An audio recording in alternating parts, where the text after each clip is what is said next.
Ngayong papalapit pa naman ang ikasampung anibersaryo ng pagkapanalo ng Pilipinas sa 2016 arbitral ruling tungkol sa West Philippine Sea. Lumabas ang balitang sinasabi ng Chinese scholars na ang Batanes na lalawigan ng Pilipinas ay bahagi nila ng Taiwan at dapat nasa ilalim ng soberanya ng China. Welta ni Defense Secretary Gilbert Teodoro. Kalokohan yan. Nakatutok si JP Soriano. What they say is that the Batanes Islands are a natural extension of Taiwan. Ibinunyag ng Maritime Monitoring Group na SEALIGHT sa West Philippine Sea Summit na may Chinese experts na nagsabi umano na natural geographical extension ng Taiwan ang Batanes. Sinabi aniya ito ng mga eksperto mula sa Jinan University sa isang symposium sa Guangzhou, China. The people who are indigenous to the Batanes are the same people who are indigenous to Taiwan. And of course, Chinese were there a long time ago, so therefore we must own Batanes. Batay sa article ng state-run news site na NewsGD, nagkasundo umano ang mga dumalong eksperto na ang tinatawag nilang Batan Islands ay maituturing na natural geographical extension of Taiwan. Wala rin anilang legal validity ang Japan-Philippines Maritime Delimitation Negotiation sa lugar. Sa naturang summit, bumuo ng mga kasunduan ng Pilipinas at Japan na protektahan ang boundaries ng dalawang bansa na sumasaklaw din sa Taiwan Strait. I do not expect an invasion of Batanes, right? I don't think that necessarily this is leading to some kind of action for China to then absorb Batanes. I think what it's doing is it's muddying the waters. But for now, it justifies their new desire to have continuous patrols east of Batanes, which is now what they're doing. Inalmahan ng Pilipinas ang pahayag ng Chinese experts. I view this as once more, probably it's a signaling of a preconceived intention already. Hindi rin malayo na nasa plano nila yan. And it also validates yung sinasabi natin na they have the plan to control the whole Pacific Ocean. What is this for, right? And we know, walang basihan ito, kalokohan ito.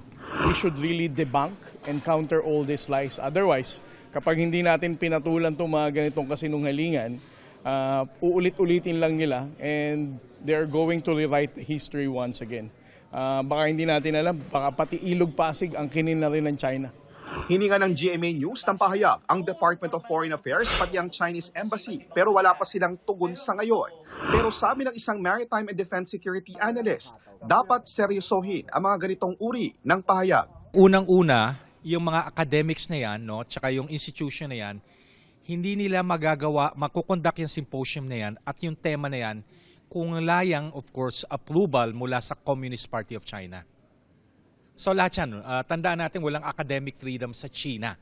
Ang pahayag ng Chinese scholars tungkol sa Batanes, ginawa nila mahigit 1 linggo bago ang ikasampung taong anibersaryo ng makasaysayang panalo ng Pilipinas laban sa China sa 2016 Arbitral Tribunal. Ang desisyong ito ang nagdeklara at nagsaad na walang bisa sa batas ang 9-line claim ng China. Pero hindi kinikilala ng China ang desisyon. Batay sa datos na nakalap ng GMA News Research mula noong 2016, halos 30 bansa na ang paulit-ulit na nananawagan na galangin at sundin ang arbitral ruling. 8 bansa, kabilang ang China, ang hindi tumanggap sa desisyon. Sa termino ni Pangulong Bongbong Marcos, hindi bababa sa 4 na bilateral military agreements kaugnay ng visiting forces ang pinirmahan ng Pilipinas. Lumagda rin ang Pilipinas ng iba pang defense agreements kasama ang 17 ibang bansa. Kahit i-deny ng China ang arbitral award, kahit hindi nila i-recognize to 10 years, 20 years, 30 years, even a century, the legal authority of the arbitral award remains to be the same. It will never diminish. So ngayon siguro masasabi natin China can just ignore it. Sabihin nilang wala namang significance.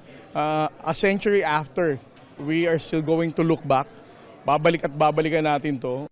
Continuing struggle ito, 10 years sa victory natin. Meron nilaglag sa atin na dapat nating alagaan, palaguin at paglabanan. JP Soriano, nakatutok 24 oras.